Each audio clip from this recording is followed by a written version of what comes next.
The only people who don't want to disclose the truth are people with something to hide. Sheriff Joe Arpaio says he suspects President Obama's birth certificate is a fake. We believe probable cause exists indicating that forgery and fraud may have been committed. Arpaio says his team of volunteer investigators believes President Obama's birth certificate is computer generated, and they say they have a person of interest that may be involved in that hoax. So what is next? CBS 5's Heather Moore has been trying to get the answer to that question all night. Heather, what did you come up with? Well, Catherine and Cena, the sheriff says maybe Congress needs to take this on next. It all started up again when the Tea Party of Surprise asked Sheriff Joe Arpaio to investigate.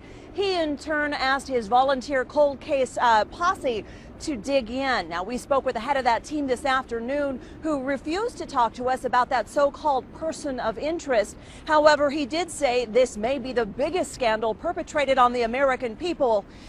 One of the biggest scandals, rather, perpetrated on the American people. Oh my God. Nobody wanted this. Nobody wants to think this is happening, in their country. Lead investigator Michael Zullo claims the group didn't set out to take down the president. Our goal in the beginning was to prove this document authentic.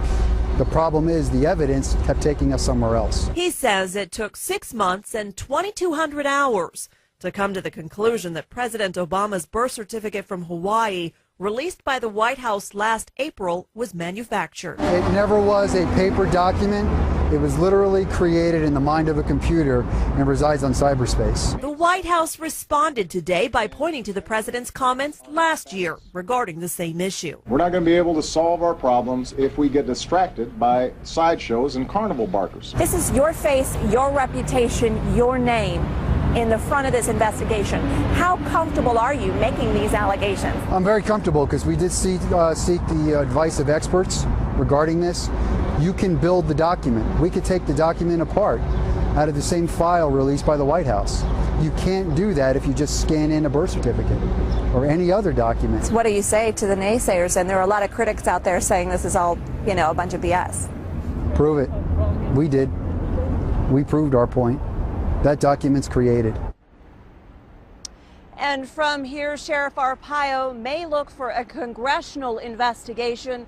We reached out to every member of Arizona's congressional delegation in Washington today. Only Representative Jeff Flake's office got back to us saying that he believes that President Barack Obama is a U.S. citizen and was born here in the United States. Reporting live in Phoenix, I'm Heather Moore, CBS 5 News. Heather, thank you. So, how did they reach that conclusion? Here's more now from Investigator Zulu at today's press conference. Mr. Obama's birth certificate, there are approximately 8 or 9 links and layers. Links and layers are indicative of a document being built.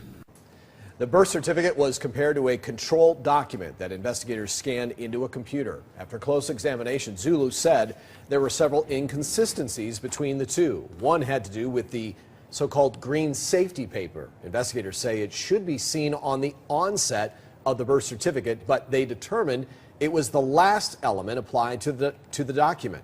Zulu also claims the register and date stamps can be moved around. He says if the document was authentic, he wouldn't be able to do that. Whoever created this document imported that register stamp and that date stamp, laid it on a white background, and then filled in the green safety paper around it. Zulu tells us Obama's birth certificate failed every test they put it through. All 6 videos explaining the steps of the investigation were uploaded to YouTube by the user Tea Party Power Hour. CBS 5 viewers are speaking their minds on this one. Penny wrote, "What the heck is going on with this state? We have a disrespectful governor and a sheriff that is going rogue. Has everyone in power in Arizona lost their ever-loving minds? For Pete's sake, we have a lot bigger problems than this." Margie says the birth certificate should have been presented before Obama ever ran for president. Why wasn't it? He is undermining our country in a multitude of ways that the media refuses to expose. I wish I could trust our president, just can't. Susan chimed in, "It's costing us nothing to investigate Obama. I think he's a fraud. Did it occur to anyone that Obama is pushing amnesty so hard because he's illegal. I say more power to Sheriff Arpaio. Well, this story is just beginning to unfold. Stay with CBS 5 News for the most in-depth coverage on Arpaio's investigation into the president. And don't forget to check out our website, cbs5az.com, for updates. The only people who don't want to disclose the truth are people with something to hide.